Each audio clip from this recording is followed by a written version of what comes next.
आपके जीवन में यदि अज्ञात शत्रु का भय बना हुआ है तो आपको शिव की साधना जरूर करनी चाहिए। शिव की साधना से कैसा भी संकट हो दूर हो जाता है। यदि आपको हर समय किसी जाने अनजाने शत्रु से खतरा बना रहता है और आप हर समय खौफ के साए में जीते हैं तो आपको इसे दूर करने के लिए किसी भी सोमवार में शिव की यह साधना जरूर करनी चाहिए। शत्रुओं पर विजय पाने के लिए यह शिव की साधना का महा उपाय बड़ा ही लाभकारी माना गया है। ऐसे तो श्रावण मास भगवान शिव की साधना बहुत ही फलदायी मानी जाती है। औढ़रदानी भगवान शिव बहुत ही भोले हैं और थोड़ी सी पूजा में प्रसन्न हो जाते हैं, इसीलिए वे भोलेनाथ कहलाते हैं। शिव की साधना से जीवन का कैसा भी संकट हो दूर होगा। यदि आपको लगता है कि आप किसी भय के साए में जी रहे हैं तो आपको महाकाल या फिर रामेश्वर साधना जरूर करनी चाहिए। शिव के इन दोनों स्वरूप की साधना करने पर न सिर्फ शत्रुओं पर विजय हासिल होती है बल्कि जीवन से जुड़े सभी भय दूर हो जाते हैं और सभी मनोकामनाओं की पूर्ति होती है। अब इस साधना की विधि क्या है और महात्म क्या है, तो इस बारे में हम आपको विस्तार से बताएंगे। इस वीडियो पर अंत तक बने रहना और चैनल पर पहली बार आए हो तो चैनल को सब्सक्राइब जरूर कर लेना। बात करें महाकालेश्वर साधना की। भगवान महाकाल अपने साधक की हर संकट से बचाने में पूरी सहायता करते हैं। यदि आपको हर समय शत्रु का खतरा बना है तो आपको शिव साधना जरूर करनी चाहिए। शत्रुओं पर विजय और स्वयं की रक्षा के लिए भगवान शिव की यह साधना बड़ी ही फलदायी मानी गई है। महाकालेश्वर की साधना से शत्रु की बुद्धि पलट जाती है और वो शांत होकर बैठ जाता है। यह साधना विशेष रूप से सैनिकों, पुलिस कर्मियों और अन्य सुरक्षा कर्मियों के लिए बड़ी उपयोगी मानी गई है। इस महाकाल की साधना को सोमवार के दिन उत्तर दिशा की ओर मुंह करके करना चाहिए। साधना के लिए आप अपने सामने आसन पर काले तिल की एक ढेरी पर तांत्रोक्त रुद्र यंत्र को विधि विधान से स्थापित करें और उस यंत्र के चारों दिशाओं में त्रिशूल बनाकर उस यंत्र पर पुष्प चढ़ाएं। इसके बाद रुद्राक्ष की माला से ओम जूम सह पालय सह जूम ओम मंत्र का 5 माला जप लगातार 7 दिनों तक करें। महाकाल की साधना पूरी होने के बाद कम से कम 1 सप्ताह तक सभी पूजा सामग्री को उसी स्थान पर बना रहने दें। इसके बाद उसे किसी पवित्र नदी में बहते जल में प्रवाहित करें। अब आपको हम बताएंगे रामेश्वरम साधना के बारे में। तो महादेव की यह साधना सावन के महीने में तो खास लाभकारी है, लेकिन यदि आप सावन नहीं है तो किसी भी सोमवार को कर सकते हैं। इस साधना को प्रदोष काल में यानी कि दिन और रात्रि के संधि काल में करना चाहिए। शिव की इस साधना को करने के लिए दक्षिण की ओर मुख करके पीले आसन पर बैठ जाएं और अपने सामने बजोट पर एक पात्र में स्वास्तिक बनाकर चौकी पर रखें और फिर उस पर स्फटिक की शिवलिंग की स्थापना करें।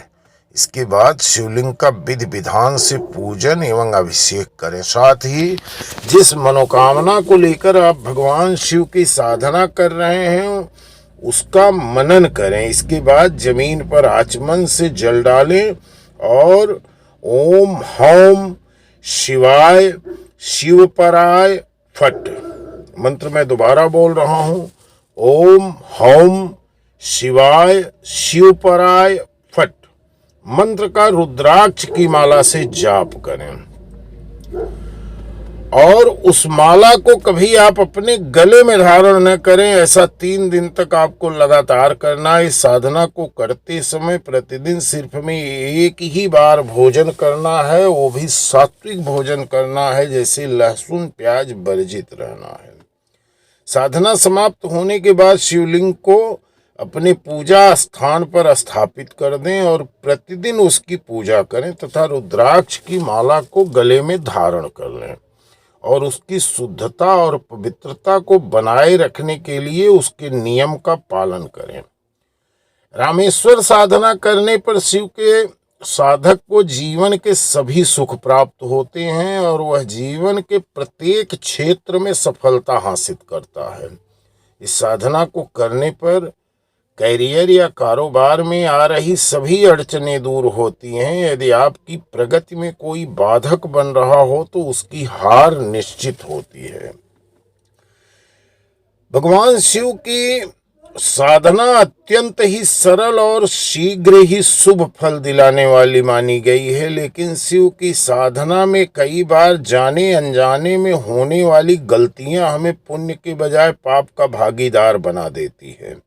ऐसे में शिव की साधना करने से पहले महत्वपूर्ण जो नियम होते हैं उनका पालन जरूर करना चाहिए।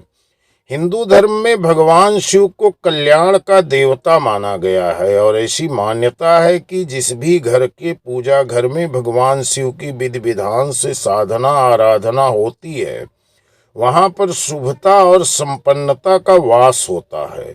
महादेव की कृपा से उस घर में हमेशा सुख समृद्धि बनी रहती है और भूल कर भी शिव साधक के जीवन में दुख और दुर्भाग्य नहीं आता है। सनातन परंपरा में वैसे तो शिव की साधना अत्यंत ही सरल मानी गई है, क्योंकि भगवान शिव मात्र जल और बेल पत्र चढ़ाने मात्र से ही प्रसन्न होकर अपने भक्तों की सभी मनोकामनाओं को पूरी कर देते हैं। लेकिन उनकी पूजा से जुड़े कुछ विशेष नियम भी हैं जिन्हें हर शिव भक्त को हमेशा ध्यान में रखना चाहिए।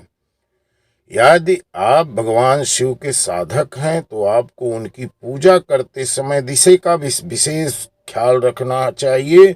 भगवान शिव की मूर्ति या चित्र को कहीं भी किसी भी दिशा में न रखें, बल्कि घर के ईशान कोण में ही अपना पूजा स्थान बनाकर उसमें पवित्रता के साथ रखें और दैनिक रूप से उनकी पूजा करें। इस बात का हमेशा ध्यान रखना चाहिए कि शिवलिंग साधना के लिए है, न कि आपके घर की शोभा बढ़ाने के लिए। यदि आप इस नियम की अनदेखी करते हैं तो आपको पुण्य फल के बजाय पाप के भागीदार बनने का अधिकार मिल जाएगा। भगवान शिव की पूजा हमेशा पूर्व या उत्तर दिशा की ओर मुख करके करना चाहिए। कभी भी घर में शिवलिंग को घर के किसी ऐसे कोने में न रख दें जहां पर उनका पूजन एवं दर्शन करना मुश्किल से संभव हो पाता हो। और इसी प्रकार शिवलिंग की पूजा को एक बार कहीं पर स्थापित करने के बाद बार बार उसका स्थान बदलने की गलती नहीं करना चाहिए। महादेव की कृपा पाने के लिए यदि आप किसी मंत्र का जाप कर रहे हैं तो हमेशा उन्हें प्रिय माने जाने वाले रुद्राक्ष की माला से ही जाप करें। और ऐसा माना जाता है कि रुद्राक्ष की उत्पत्ति भगवान शिव के आंसुओं से हुई है, जिसे वे स्वयं हमेशा धारण किए रहते हैं। लेकिन ध्यान रहे कि जिस माला से आप भगवान शिव के महामंत्र का जाप करते हैं उसे कभी भी स्वयं धारण न करें। भगवान शिव के जप की माला अलग रखें और उसे गोमुखी में डाल कर रखें। महादेव की साधना कभी भी जमीन पर बैठकर न करें, उनकी पूजा में शुद्ध आसन का प्रयोग करें। यदि संभव हो तो उन्हीं आसन पर बैठ के शिव की पूजा करें।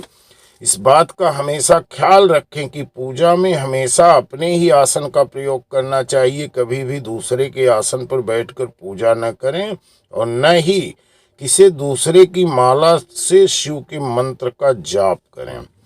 भगवान शिव को अत्यधिक प्रिय बेलपत्र और शमी पत्र को चढ़ाने का भी नियम होता है। जब कभी भी भगवान शिव की पूजा करें तो बेलपत्र और शमी पत्र को शुद्ध जल से धोकर उसके पीछे का डंडल मोटा भाग, जिसे वज्र कहते हैं, उसे तोड़ दें और शिवलिंग पर या उनकी फोटो पर उल्टा करके चढ़ा दें। भगवान की पूजा में कभी भी बासी फूल न चढ़ाएं। शिव की पूजा में हमेशा ताजे फूल चढ़ाएं। ऐसे तो किसी भी देवी देवता की पूजा में बासी फूल नहीं चढ़ाना चाहिए। और दूसरे दिन शिवलिंग पर बासी फूल चढ़ा न रहने दें। समय पर उन्हें शुद्ध गंगा जल से स्नान करा के बासी फूल को हटा दें। महादेव की पूजा में तिल और चंपा के फूल का प्रयोग नहीं किया जाता है, इसलिए इसे भूल कर भी न चढ़ाएं। जिस शंख और तुलसी के बगैर भगवान शिव की पूजा अधूरी मानी जाती है, उस पवित्र शंख और तुलसी का प्रयोग भूल कर भी भगवान शिव की पूजा में नहीं करनी चाहिए, क्योंकि कुछ लोग शंख से जलाभिषेक करते हैं, बड़ा ही दोष लगता है। इन दोनों चीजों का शिव पूजा में निषेध है। इसी प्रकार शिव की पूजा में हल्दी और सिंदूर भी नहीं चढ़ाना चाहिए। दोस्तों, इसी के साथ वीडियो समाप्त कर रहा हूं। एक लाइक, एक कमेंट जरूर करना और चैनल पर पहली बार आए हो तो सब्सक्राइब कर लेना। धन्यवाद। ओम नमः शिवाय।